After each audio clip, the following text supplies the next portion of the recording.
bercerita tentang harapan. Tentang harapan untuk dalam seni, dalam industri Malaysia ni. Pertama sekali sebab yang paling prolific mengeluarkan pelukis, institusi. Jadi saya punya pandangan, institusi ni peranan yang sangat-sangat penting lah. So in my personal thought is, apa yang saya nampak adalah mata pelajaran sejarah. Mata pelajaran sejarah ni satu benda yang sangat boring. Secara tipikal semua orang tak suka datang kelas. Saya sendiri pun tak suka datang kelas lah, kelas sejarah, sebab dia boring. Okay? And then, tapi dalam untuk menghasilkan, untuk nak memahami, kita kan tahu sejarah lah dalam, kalau dalam hermeneutic cycle punya teori and principle pun dia menekankan sejarah untuk mengetahui secara keseluruhannya.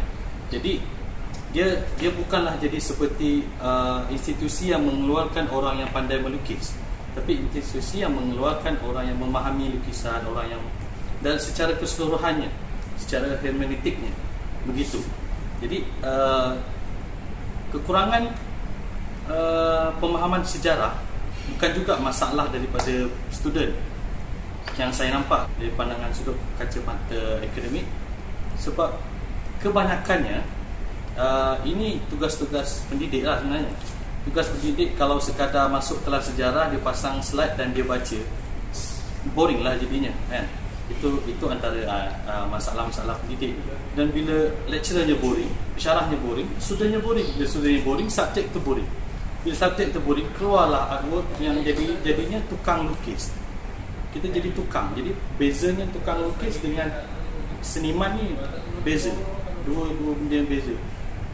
Orang boleh pandai melukis, kan? Boleh pandai melukis tu dari segi apa? Dia perfectionist ke, realistic way ke, atau dengan orang-orang yang hanya melukis sekadar satu garisan tapi mempunyai satu pemahaman yang lain, yang berbeza, yang tinggi daripada orang yang pandai melukis figura, katakan.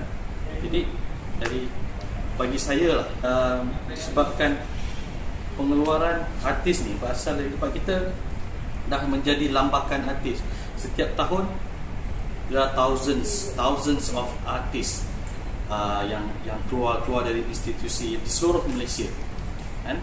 And then another one is orang-orang scholars yang lepasan daripada luar, yang dah yang mereka ada pemahaman, pengetahuan tentang itu. Saya harap mereka itu keluar, orang-orang yang hebat, maksudnya scholars tentang pemikiran, yang Lacan semua, mereka ada, tapi mereka ada di dalam dunia mereka sendiri. Jadi kerana dia macam satu dunia yang separate, dunia galeri, artis dengan karyanya.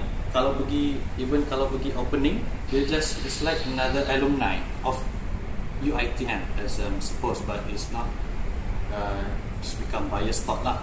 Tapi what can I say is, dia macam satu alumni institusi lah, right? Because we have another college yang ada arts, let's say MIA and every institution here. So my hope is basically comes to the educational part.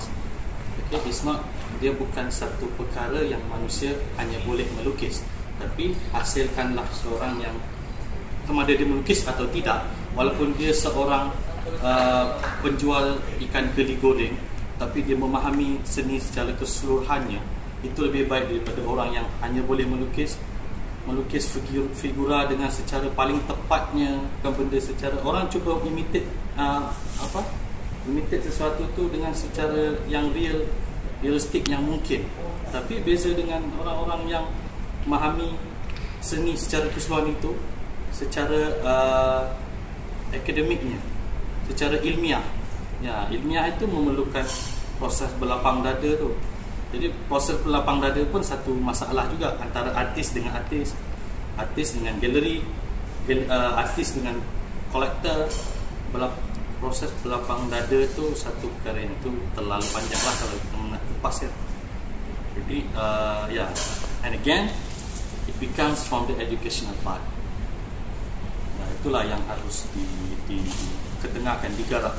Dan saya dengar baru-baru ni UiTM ingin, saya tak pasti, saya kurang pasti tentang itu jadi atau tidak, mereka ingin mengeluarkan satu jabatan, di mana jabatan itu jabatan liberal secara khususnya.